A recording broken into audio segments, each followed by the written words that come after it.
Hi, in this video, as part of Learning How to Learn series, I'll talk about biology of learning, why your brain resists new things. If you've watched the first video, you already know something important. When people fail to start learning, it's not because they are incapable or lazy. It's because the starting moment is hard. But now we need to go one level deeper. Because just understanding that it's hard is not enough.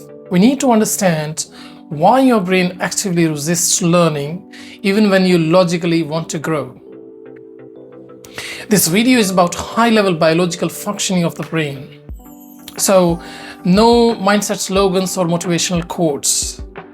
Simply nothing but a biological perspective to build understanding of reasons that give rise to this resistance.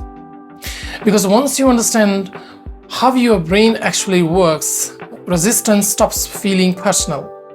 And when resistance stops being personal, shame disappears. And when shame disappears, learning becomes possible again. Let's start with the simple truths. Your brain is not designed for growth. It is designed for survival. And everything else is secondary.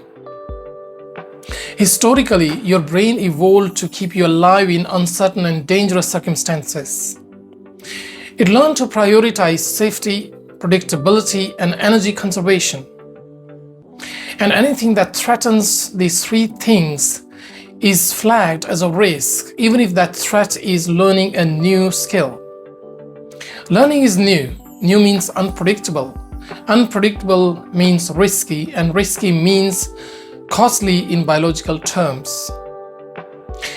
Therefore, when you sit down to learn something unfamiliar and suddenly feel resistance, distraction, or fatigue, that's not weakness. That's your brain doing its job. Here is something crucial to understand. The brain doesn't evaluate activities based on long-term benefit. It evaluates them based on short-term cost. You might think, learning this will help my career and improve my future. Your brain thinks this costs energy and feels uncertain right now. This mismatch creates internal conflicts. Logic wants progress, biology wants safety, and biology almost always wins. Let's talk about dopamine now. Dopamine is often described as a pleasure chemical, but that's not quite accurate.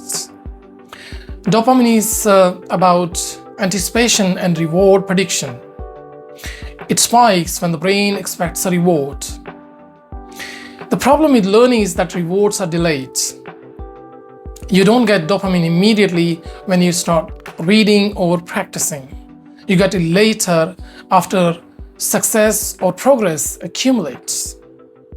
From a biological perspective, brain asks a simple question. Why invest energy in delayed rewards when immediate rewards are available? Again, this is not a moral failure. This is an environmental mismatch. Your brain evolved for scarcity, not for abundance. This explains why starting feels harder than continuing. Once you have been learning for a while, brain starts to detect patterns. Familiarity improves, predictability enhances, dopamine begins to flow. But getting there requires crossing an uncomfortable biological threshold. This is why starting always feels disproportionately difficult. Not because you are bad at learning, but because the brain hasn't yet updated its prediction model. Let's talk about cognitive load. Your brain has limited working memory. When too many new elements appear at once, a system overloads, and overload triggers avoidance. Many people design learning experiences unknowingly in this way that they overwhelm the brain. They choose courses that are too dense, books that are too abstract, or goals that are too big. The brain doesn't respond by trying harder. It responds by shutting down.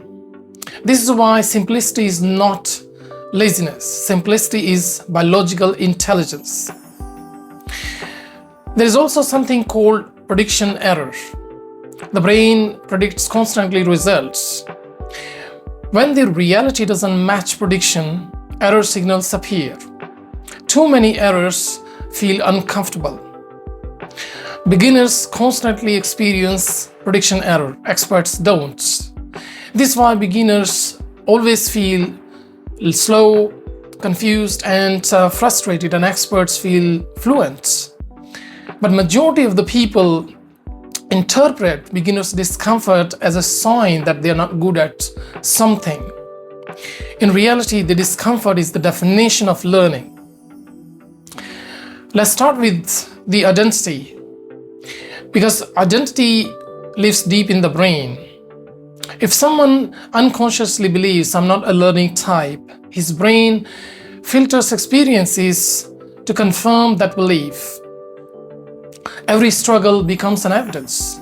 Every mistake reinforces the old story.